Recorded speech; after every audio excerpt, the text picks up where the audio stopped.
What does your checklist look like? Do you have a fair number of people to carry around?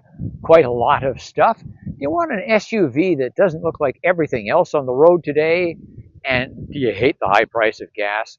Well, this might be the vehicle for you. It's the 2025 Hyundai Santa Fe Hybrid. Get in. This is Family Wheels.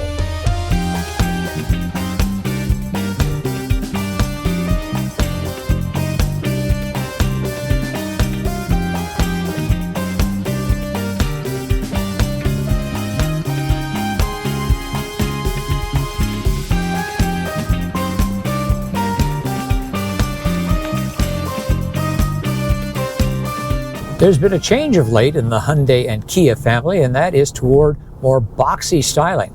I like it. It really differentiates the brands from their rivals.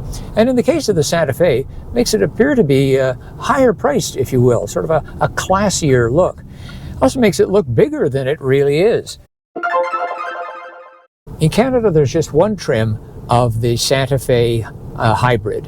However, there is a $4,000 package that kind of gives you almost everything in addition to that. So let's call that really de facto a second trim. Most manufacturers list fewer trims in Canada than the US because the Canadian market is much smaller, but the features gap on the Hyundai Santa Fe Hybrid is really big. Some examples. All three US trims, SEL, Limited, and Calligraphy, have the option of light gray cabin materials at no extra cost. They really brighten the interior. Ventilated seats come with the top two US trims, but aren't offered in Canada. The Calligraphy has Napa leather seats, and the fronts turn into a kind of recliner chair for napping at a rest stop. It and the Limited can park themselves. Second-row heated seats and captain's chairs are also available, and up to 11 exterior colors are available to US buyers, just 5 in Canada. It is all about fuel consumption, and in that regard, the Hybrid beats its sibling just hands down. The Hybrid uses 6.8 liters per 100 kilometers in city driving, 6.9 on the highway. The city figure is 44% less than the 12.1 liters per 100 of the non-hybrid Santa Fe. Even its consumption in highway driving, where hybrids do less well, is still 22% lower than the ICE version. The comparison is partly due to the thirstiness of the 2.5 liter 4 in the non-hybrid version. It's a fine engine. However, it is really thirsty. Frankly, I was a little alarmed to see that the engine is only 1.6 liters in capacity, 4-cylinder turbo. However, it turns out that it has only 6 fewer horsepower than the non-hybrid version. So there's that in its favor. It has 40 fewer pound-feet of torque, however, and that is a disadvantage, especially when it comes to towing. So the towing capacity on the Hybrid is much less.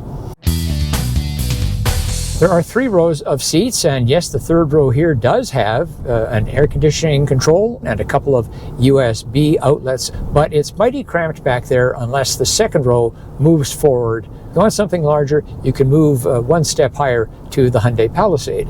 Although less lovely than the US-only light gray interior, our review Santa Fe is still a well-designed, comfortable environment, especially with the Trend package.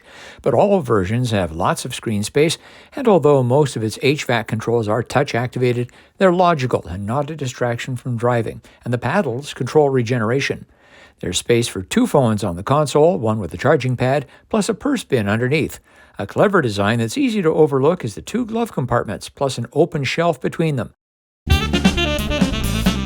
The Santa Fe is all-wheel drive, but like so many vehicles that say they're all-wheel drive these days, it's kind of up to the computer. For instance, in the Eco or Sport modes, it's heavily biased toward front-wheel drive. It's more economical that way as well.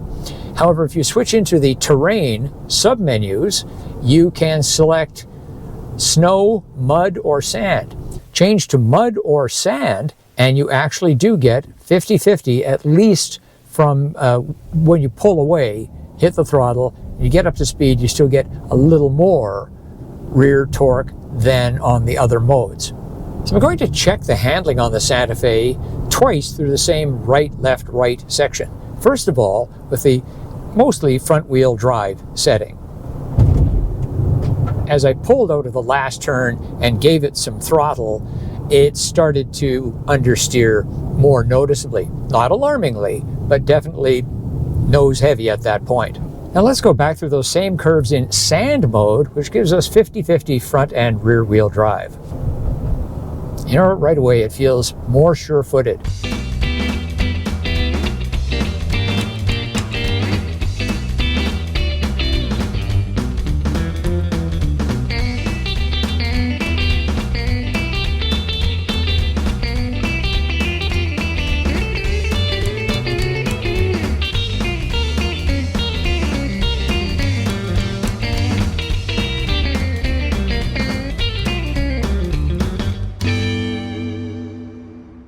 Being as large as it is, the Santa Fe easily passes our family wheels child seat test.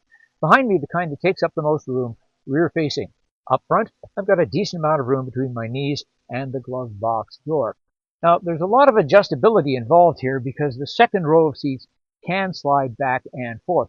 So you can make even more room back there if you need it for, say, a tallish person like myself in the front.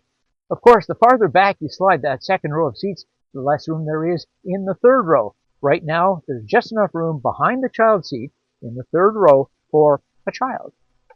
I've readjusted the front passenger seat to provide a lot more room for me. Yet here in the second row, well, I'm 5 feet 11 inches tall, 180 centimeters, and yet there's still plenty of room for an adult passenger in the second row. A USB-C port panoramic moonroof, by the way, seems to be of greater benefit for the third row than the second, but there it is. And a very clever use of storage. There's a rear release for the front bin. And yet, people up front get their own. It's double hinged. Very clever. Plus, there is a bin underneath.